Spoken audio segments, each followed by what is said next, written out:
Hello everyone, welcome back to my channel. मैं हूं आपका कनेडियन दोस्त और आज की वीडियो के अंदर जी मैं आपको बताने वाला हूं 14 ऐसी चीज़ें जो आपको पता होनी चाहिए जब भी आप कनाडा के लिए फ़्लाई कर रहे हो। तो जी Canada as a country India से बहुत डिफरेंट है, यहाँ के तौर तरीके बहुत डिफरेंट है। तो इस वीडियो के अंदर मैं वो सारी चीज़ें आपको बताने वाला हूँ। ये जो मेरी पिछली वीडियो थी जो कि थी 15 things to do in your first week of Canada से बहुत डिफरेंट है। तो मेक श्योर कि आप ये वीडियो एंड तक देखें। मैंने ना फेसबुक के ऊपर एक ग्रुप बनाया है कनेडियन दोस्त करके, तो जी लिंक डाल दूंगा मैं डिस्क्रिप्शन बॉक्स के अंदर। अगर आप उस फेसबुक ग्रुप के अंदर ऐड होना चाहते हो तो आप बेझिझक हो सकते हो। वहाँ पे हम सारे as an international community join करके जो भी क्वेश्चंस के आंसर्स होंगे वो वहाँ पे देने की कोशिश करेंगे। तो जी सबसे पहली चीज़ जो आपको पता होना चाहिए कनाडा के बारे में वो है जी यहाँ की मनी। तो जैसे कि आप देख सकते हो जो मनी होती है वो यहाँ पे प्लास्टिक की होती है। एंड जी प्लास्टिक की क्यों होती है ये तो पता नहीं क्यों है, बट ये जो प्लास्टिक की मनी है ना ये ना कोरोना के टाइम पे बहुत बढ़िया है क्योंकि आप इसको धो भी सकते हो, सैनिटाइज भी कर सकते हो। एंड कई लोग तो इसको लॉन्ड्री के अंदर जैसे प्रॉपर कपड़े सुखाते हैं वैसे धो के इसको सुखा के रखते हैं। तो जी इस मामले में बहुत बढ़िया है कनाडा की करेंसी। एंड जो यहाँ की करेंसी होती है वो होती है डॉलर, जो कि यूएस डॉलर से डिफरेंट होती है। ये होती है कनेडियन डॉलर जो इंडिया के रेट के अराउंड 57-58 रुपीज़ के हिसाब से बनता है $1। तो जी सेकंड आइटम के ऊपर हम चलते हैं, वो है जी यहाँ के टैक्सेस। तो जी इंडिया के अंदर जैसे हम यूज टू होते हैं कि भाई जो भी रेट लिखा होता है उसके ऊपर कोई एक्स्ट्रा एडिशनल कॉस्ट नहीं लगती, बट यहाँ पे थोड़ा सा डिफरेंट है। तो जी यहाँ पे क्या होता है, जो भी प्राइस होता है उसके ऊपर प्रोविंस के हिसाब से टैक्सेस लगते हैं। तो जी जैसे ऑन्टेरियो के अंदर 13% टैक्स लगता है। तो जैसे इंडिया के अंदर HST एंड GST होता है, यहाँ पे भी provincial tax and central tax होता है। तो वो लगता है एवरीथिंग के ऊपर, एवरी सर्विस के ऊपर।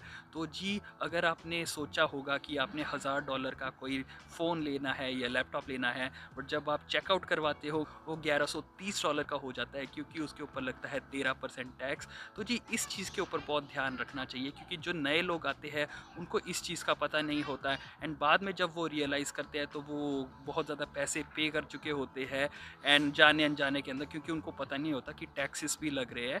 तो मेक श्योर कि आप इस चीज़ का हमेशा ध्यान रखें। थर्ड आइटम के ऊपर अगर हम आते हैं वो है जी अडेप्टर। तो जी जो लोग यूएस के अंदर एक बार घूम के आ चुके हुए हैं उनको थोड़ा सा पता होगा कि यूएस एंड कनाडा के अंदर जो अडेप्टर होते हैं, चार्जिंग पोर्ट या ब्रिक जो होती है जिसके साथ आप अपने फ़ोन लैपटॉप वगैरह चार्ज करते हो, कोई भी इलेक्ट्रॉनिक्स, वो यूएस एंड कनाडा के अंदर डिफरेंट होते हैं as compared to rest of the world. तो जी इंडिया के अंदर जैसे हम सॉकेट जो यूज़ टू होते हैं वो यूरोप के अंदर तो चल जाते हैं, बट यहाँ पे वहाँ बहुत प्रॉब्लम आती है। तो काफ़ी लोग जो होते हैं वो उनको नहीं पता होता एंड वो नहीं लेके आते या वो भूल जाते हैं। मैं खुद पर्सनली भूल गया था तो मेरे को एयरपोर्ट से लेना पड़ा था, जो कि 4-5 गुना महंगा होता है, या जब यहाँ पे आओगे तो खरीदोगे तो भी दुगना तिगना महंगा मिलेगा। तो अच्छा है कि आप इंडिया से ही खरीद के आओ ताकि आपके थोड़े से पैसे भी बच जाए। एंड जब आप क्वारंटीन करने जाओगे तो आप ऑब्वियसली आपके पास फिर बाद में प्रॉब्लम आएगी क्योंकि आपके पास चार्जिंग करने के लिए अडेप्टर ही नहीं होगा, फिर आपको अमेजोन से मंगाना पड़ेगा। तो अगेन पैसे वेस्ट होंगे, इससे अच्छा आप पहले ही खरीद के लाएं।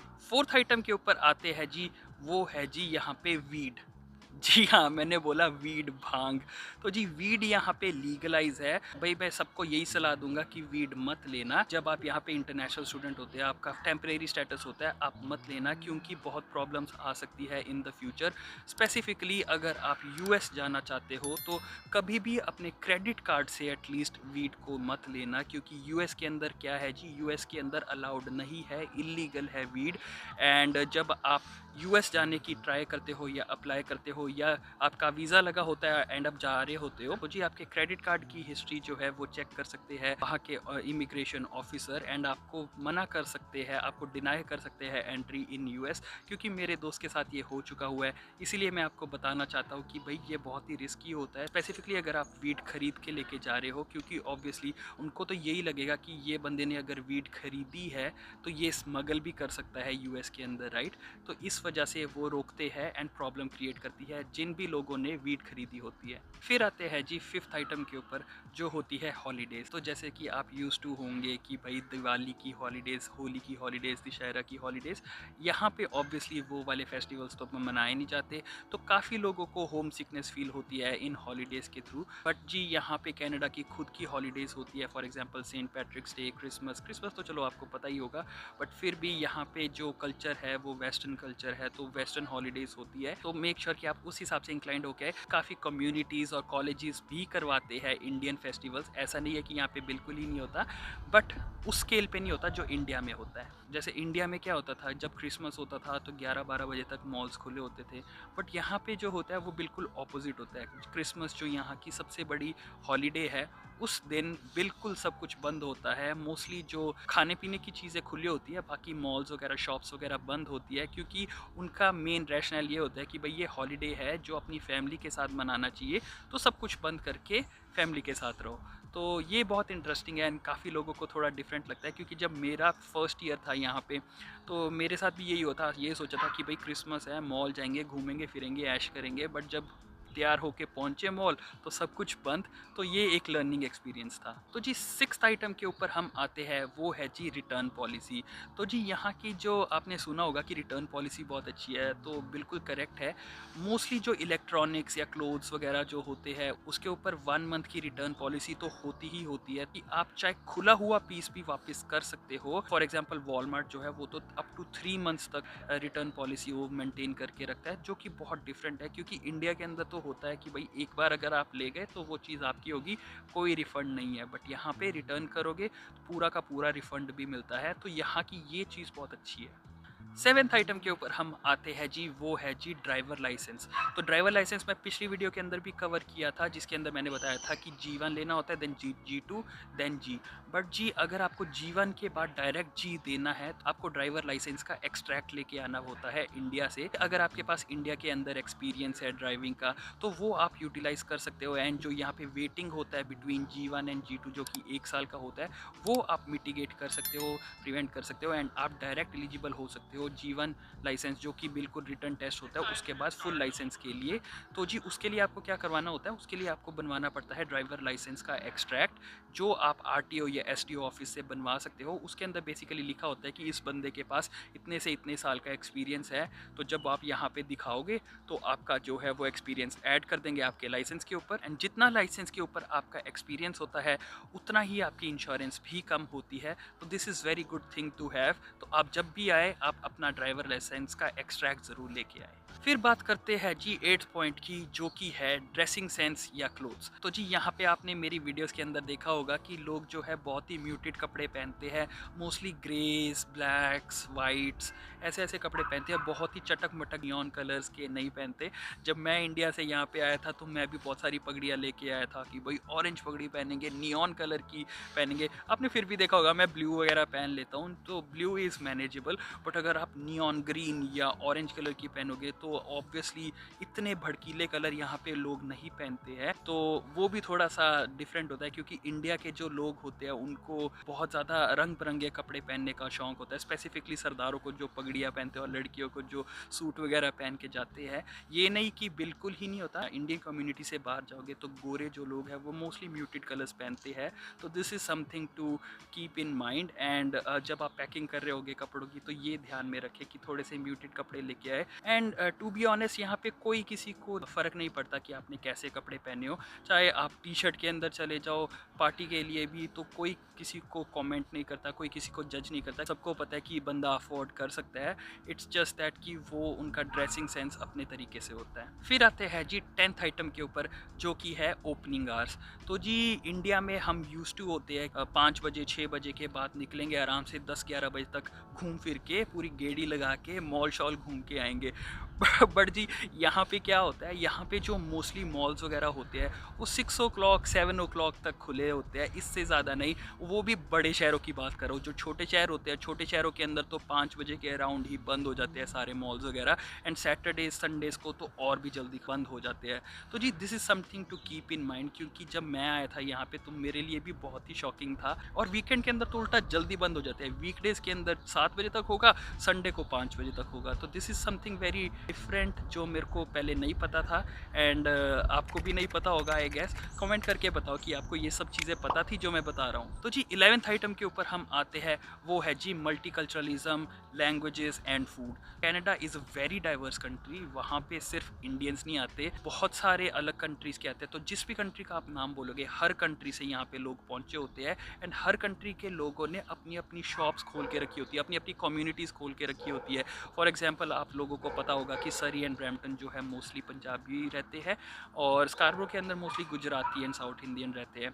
बट यहाँ पे लिटिल इंडिया करके डाउनटाउन के अंदर भी लिटिल इंडिया है, चाइना टाउन है, लिटिल पोर्चुगल है, लिटिल इटली है। तो हर कंट्री की कम्युनिटी खुद खुद की सेपरेट रखी हुई है इन्होंने यहाँ पे।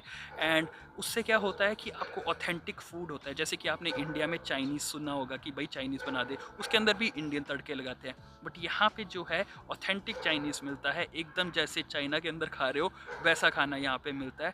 तो जी यहाँ पे बहुत डाइवर्सिटी है। एंड कनाडा के अंदर अगर आप आओगे तो आपको वर्ल्ड टूर पे जाने की ज़रूरत ही पड़ेगी, क्योंकि हर तरीके की क्यूजीन यहाँ पे आपको मिल जाएगी। तो जी 12th आइटम के ऊपर हम चलते हैं, वो है जी फ्री वाईफाई। तो जी यहाँ पे हर जगह पे फ्री वाईफाई है, चाहे हो वो मॉल्स, चाहे हो वो टिम हॉर्टन्स, चाहे हो वो मैकडोनल्ड्स, किसी भी आप शॉप के अंदर जाओगे मोर और लेस वहाँ पे वाईफाई तो होएगा ही होएगा। या तो आपका जैसे कॉलेज होगा, कॉलेज के वाईफाई के साथ भी आप कर सकते हो। तो ज़रूरी नहीं है कि आपको ज़्यादा डेटा लेना है, आप कम डेटा लेके अपने पैसे बचा सकते हो। एंड अगर वाईफाई की नीड्स हो तो यहाँ पे ऐसी जो चीज़ें मैंने बताई है वहाँ पे जाके आप दूसरे स्टोर्स के ऊपर जाके चेक कर सकते हो फ्री का वाईफाई। तो जी 13th आइटम के ऊपर हम आते हैं, वो है जी यहाँ का वेदर। तो जी बहुत ही डिफरेंट वेदर है यहाँ पे। जैसे पिछले हफ्ते स्नो पड़ रही थी इस टाइम पे, अभी का टेम्परेचर है 2-3 डिग्री, और जो मेरी पिछली वीडियो थी उसके अंदर 10 डिग्री था। तो बहुत ही वेरी करता है टेम्परेचर, ऑलमोस्ट 20 डिग्री 15 डिग्री एक दिन के अंदर चेंज हो जाता है। तो जब भी आप जाओ कहीं पे, जब आप यहाँ पे कनाडा के अंदर आते हो, कहीं पे भी आपको जाना हो तो हमेशा वेदर चेक ज़रूर करना है, एटलीस्ट 1-2 दिन का। एंड एक और चीज़ मैं आपको बताना चाहता हूँ कि यहाँ पे जो वेदर शो कर रहा होता है एंड जो रियल वेदर होता है, जो कि फील्स लाइक होता है, वो बहुत डिफरेंट होता है। क्योंकि यहाँ पे हवा चल रही है, आपने देखा होगा कि पीछे पत्ते हिल रहे होंगे, उसकी वजह से ज़्यादा ठंड लगती है एंड रियल फील जो होता है वो थोड़ा सा डिफरेंट हो जाता है। 14th आइटम के ऊपर हम आते हैं, वो है जी यहाँ की सेल्स। तो जो न्यू इमिग्रेंट्स आते हैं स्पेसिफिकली मैं उनको ये बताना चाहता हूँ कि भाई जब भी आप आते हो तो आपको ऑब्वियसली फ़ोन लेना होता है, लैपटॉप्स लेने होते हैं, ये सब लेना होता है। बट एक चीज़ आप हमेशा ध्यान रखें कि जो सबसे अच्छी डील्स या सबसे सस्ती आइटमें कब मिलती है, वो मिलती है नवंबर एंड दिसंबर की जो सेल्स होती है उसमें। तो नवंबर के अंदर सेल लगती है जी ब्लैक फ्राइडे, जो कि होती है लास्ट फ्राइडे ऑफ नवंबर की। उसके बाद लगती है साइबर मंडे, जो कि होता है next Monday of Black Friday. And then उसके बाद सेल लगती है बॉक्सिंग डे की, जो कि होता है नेक्स्ट डे ऑफ क्रिसमस। तो बेसिकली उनको क्या करना होता है, क्योंकि ठंडा टाइम होता है उस टाइम पे, ज़्यादा लोग इतने बाहर निकलना पसंद नहीं करते, तो जी उन्होंने नवंबर दिसंबर को बना दिया है सेल सीज़न, क्योंकि उनको पिछले साल का जो लॉट होता है वो निकालना होता है। तो बहुत ही चीप करके वो प्राइसेस बेच देते हैं। बेसिकली जो आइटम आपको अभी $100 की मिल रही होगी, तो इट इज़ पॉसिबल कि वो आपको ऑलमोस्ट 60-70% पे भी मिल जाए। जैसे मैंने एक ज़ारा की जैकेट ली थी जो $200 की थी, वो मेरे को $70 की पड़ी थी सेल के अंदर। तो जी बहुत ही ज़्यादा डिफरेंस होता है। तो ज़रूरी नहीं है, अगर आपके पास फ़ोन है, इंडिया से चला रहे हो एंड आप वेट कर सकते हो, तो आपको बहुत ही अच्छी डील्स मिल सकती है। जैसे कि फॉर एग्जांपल जो मैं अपनी अभी फ़ोन पे रिकॉर्ड कर रहा हूँ, मैंने ये फ़ोन फ्री में लिया था।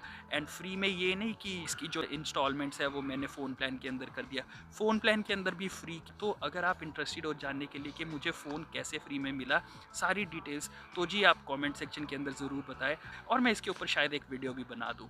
तो जी अब मैं देता हूँ आपको बोनस टिप, जो कि है यहाँ का हेल्थ कार्ड। तो जी काफ़ी लोगों को यहाँ पे पता नहीं होता, बट जो स्टूडेंट्स होते हैं या जो वर्कर वीज़ा के ऊपर आते हैं, अगर उनकी एम्प्लॉयर के साथ सेटिंग अच्छी होती है एंड वो एम्प्लॉयर से लिख के ले सकते हैं कि this person is working here and we will be hiring this person for the foreseeable future, तो जी आप सर्विस ऑन्टेरियो में जाके ओहिप, जो कि यहाँ का हेल्थ कार्ड होता है, वो अप्लाई कर सकते हो। उसके साथ आपकी जो बेसिक जो नीड्स होती है हेल्थ केयर की, जो कि कनाडा का हेल्थ केयर फ्री है बोला जाता है, वो सारी चीज़ें आपकी कवर्ड हो जाएगी। तो अगर आपको कोई भी सर्जरी करवानी हो, कॉस्मेटिक नहीं, नेसेसिटी वाली जो सर्जरी होती है वो करवानी हो, वो आपकी फ्री हो जाएगी। तो जी मेक श्योर कि आप ट्राई करें कि आप जल्दी से जल्दी जो ओहिप होता है वो बनवा ले जब भी आप आए यहाँ पे कनाडा के अंदर। तो जी जैसे कि मैंने बोला था कि मैंने एक फेसबुक ग्रुप बनाया है, तो मेक श्योर कि आप वो वाले ग्रुप को ज्वाइन कर लेना, क्योंकि उसके अंदर हम एक कम्युनिटी बनाने वाले हैं जिसके अंदर सभी एक दूसरे की हेल्प करेंगे। करेंगे, भले वो हो जॉब के बारे में, भले वो हो इमिग्रेशन के बारे में, भले वो हो इंडिया से कनाडा आते हुए जो क्वेश्चंस होते हैं लोगों को। तो जी मैं वहाँ पे ट्राई करूँगा आंसर देने की, और जो लोग यहाँ पे आ चुके हुए हैं जिनको मैंने हेल्प की थी वो भी आपको हेल्प करने की कोशिश करेंगे उस कम्युनिटी पेज के अंदर। तो मेक श्योर कि आप उसको कर ले। एंड सिमिलरली ऐसा मैंने एक टेलीग्राम का पेज भी बनाया है, तो उन दोनों का लिंक दे दूंगा जी मैं डिस्क्रिप्शन बॉक्स के अंदर, तो मेक श्योर कि आप उनको ज्वाइन कर ले। इंस्टाग्राम के ऊपर आप फॉलो करना ना भूलें, क्योंकि सबसे ज़्यादा इन्फॉर्मेशन मैं अभी भी इंस्टाग्राम के ऊपर देता हूँ। वीडियो अच्छी लगी हो तो लाइक कर दीजिए, चैनल को सब्सक्राइब कर लीजिए एंड बेल नोटिफिकेशन को ऑन करना ना भूलें। Thank you for watching this video till the end. Stay safe and I will see you in the next one.